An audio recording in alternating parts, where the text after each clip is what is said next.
O rio já não tinha nome oficial. Os mapas ainda indicavam com tinta azul fina, mas os moradores locais haviam parado de usá-la anos atrás, como quem para de dizer o nome de lugares onde algo deu errado. Para eles, era apenas a água. Corria atrás da cidade, lenta e larga, carregando lodo, folhas e o peso silencioso da memória. Daniel Hart não o via há 14 anos. Ele estava parado na beira do aterro, com as mãos nos bolsos do casaco, observando a correnteza passar como se nada tivesse acontecido ali.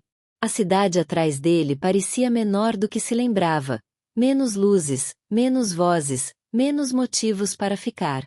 Ele não tinha planos de voltar. A vida o havia empurrado de volta da maneira que costuma fazer.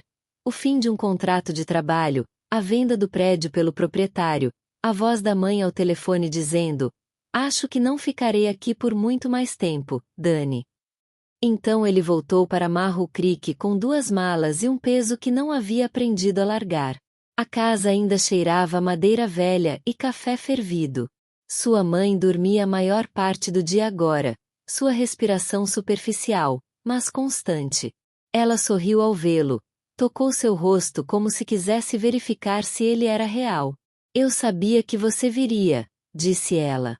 Daniel não lhe disse quanto tempo planejava ficar. Nenhum dos dois perguntou. Na terceira manhã de seu retorno, ele caminhou até o rio. Não foi curiosidade. Foi a gravidade. A grade ao longo do aterro havia sido substituída desde a última vez que ele estivera ali, mas a curva na água era a mesma. Era aquele o lugar. Qualquer pessoa que tivesse crescido em Marrow Creek o reconheceria instintivamente, mesmo que fingisse o contrário.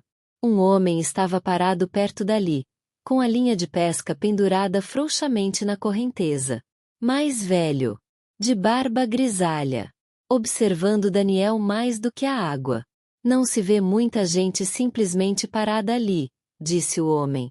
"A maioria vem com um motivo." Daniel assentiu com a cabeça. "Eu costumava fazer isso." O homem o estudou. "Você é o protegido de Hart." Não era uma pergunta. Daniel sentiu o maxilar se contrair. Era. O homem não empurrou. Apenas recolheu a linha devagar, com cuidado. "O rio se lembra", disse ele. "As pessoas fingem que não." Daniel partiu antes que as palavras pudessem criar raízes. Naquela noite, ele sonhou que a água enchia sua boca. A cidade havia mudado, mas não da maneira que ele esperava. As pessoas o reconheciam em fragmentos, olhares demorados demais, conversas interrompidas quando ele entrava em uma lanchonete, demonstrações de simpatia sem explicação. Ninguém pronunciava o nome em voz alta. Não precisavam. Itamur.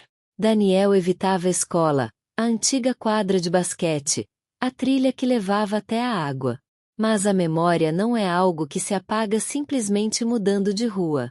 Em uma tarde chuvosa, ele se refugiou na biblioteca pública para se proteger do mau tempo.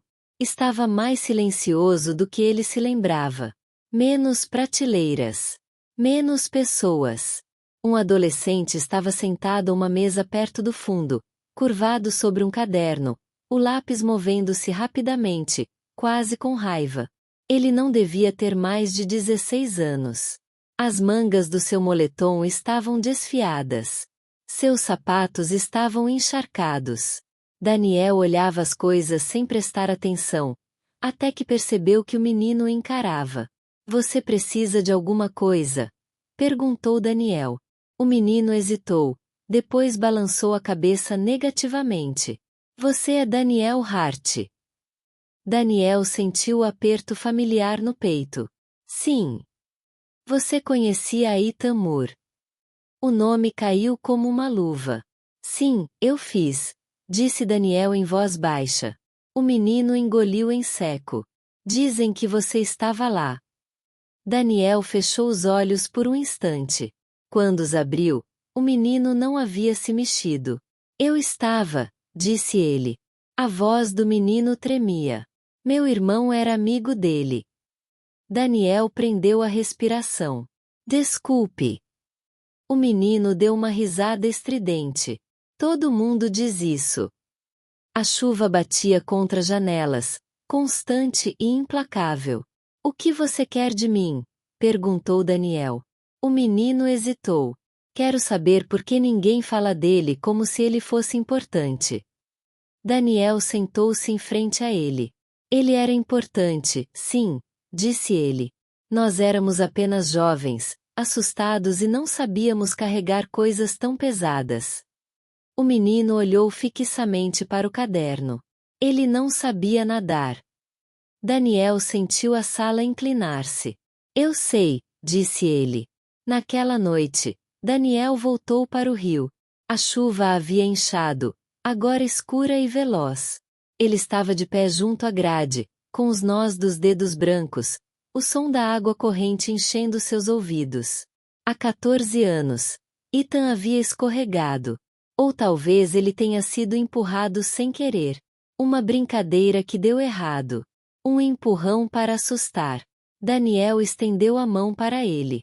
Ele se lembrou dos dedos roçando o tecido, lembrou-se do pânico, dos gritos, de como os adultos chegaram tarde demais. Ethan não voltou. Daniel fez isso. A cidade decidiu que isso significava antes mesmo de Daniel abrir a boca. Ele disse a si mesmo que tinha feito tudo o que podia. Disse a si mesmo que não era culpa dele. Disse a si mesmo que o silêncio era o mesmo que sobreviver. Mas o rio não se esqueceu. Na manhã seguinte, Daniel encontrou uma pedra na varanda. Liso. Cinza. Molhado.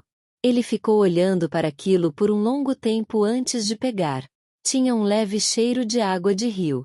Outra pedra apareceu no dia seguinte. Depois, outra.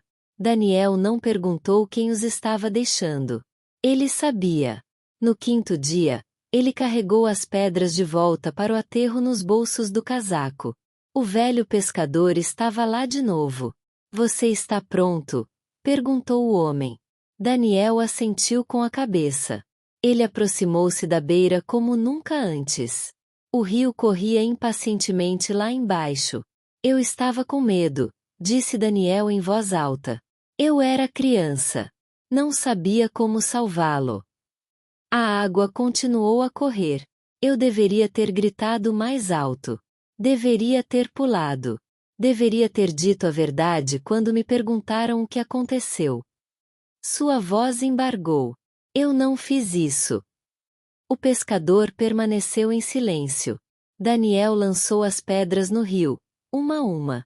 Cada respingo parecia uma confissão. Quando a última pedra desapareceu sob a superfície, Daniel caiu de joelhos. A água diminuiu a velocidade.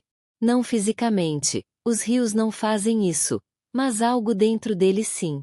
A tensão que ele carregava há anos se afrouxou, o suficiente para que ele pudesse respirar. A notícia se espalhou rapidamente em uma cidade como Marrow Creek. As pessoas notaram Daniel no rio. Ele não estava evitando o local. Ele não estava fingindo. O menino da biblioteca o encontrou lá uma noite. Meu irmão disse que você tentou salvá-lo, disse o menino. Daniel assentiu com a cabeça. Sim, eu fiz. O menino hesitou. Não é isso que as pessoas dizem. Daniel olhou nos olhos dele. As pessoas perguntam, o que é mais fácil de conviver? O menino refletiu sobre isso. Você vem amanhã? Sim, disse Daniel. Se você quiser. Eles ficaram sentados em silêncio, observando a água. Os dias se transformaram em semanas. Daniel começou a ajudar a mãe em casa, consertando coisas que antes ignorava. Fez trabalho voluntário na biblioteca. Na escola. Contava a história quando perguntavam, não na defensiva, não baixinho, apenas com sinceridade. Alguns ouviram. Outros não. Mas o rio permaneceu calmo. Em sua última noite na cidade, Daniel parou no aterro pela última vez. O pescador havia ido embora. O ar estava parado. Eu me lembro de você, sussurrou Daniel. Sempre me lembrei. A água seguiu seu curso, levando o som embora. Quando Daniel deixou Marrow Creek na manhã seguinte, a cidade não parecia mais leve. Sim, ele fez. E o rio, paciente, ancestral, continuou a fluir, finalmente conhecendo seu nome.